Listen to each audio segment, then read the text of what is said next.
Something to think about, dearest people.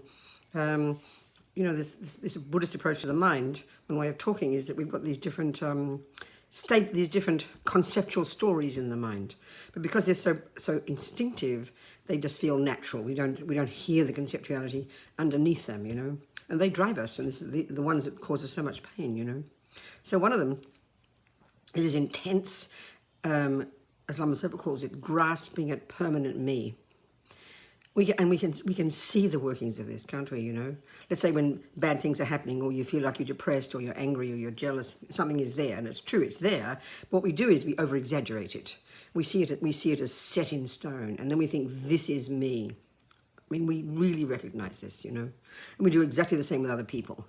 They do a certain bad thing, then anger arises in our mind, we paint the whole person with that brush, and then we say, that is that person. And we see it as permanent. We see it as permanent. So one mistake is over-exaggerating, say our own misery, you know, our own depression and kind of low self-esteem over-exaggerates my badness, but then what we do is we set it in stone.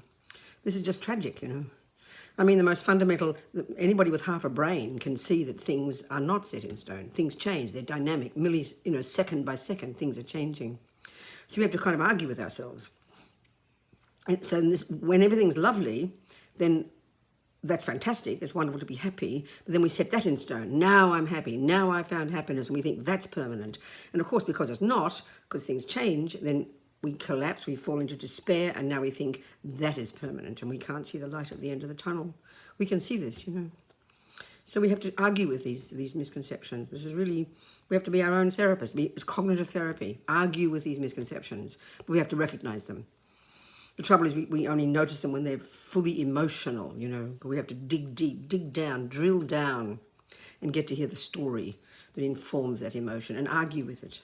It's like being rational. You know, your roommates. We've all got these roommates, and we have all the unhappy, neurotic, ridiculous ones that we believe in, that exaggerate, and then we have the positive ones, but they're hiding, they're not coming out. So we've got to consciously bring them out, and they're the sensible ones, the kind ones, the appropriate ones, the intelligent ones, those thoughts in your mind, and they argue with the other ones. You be your own friend.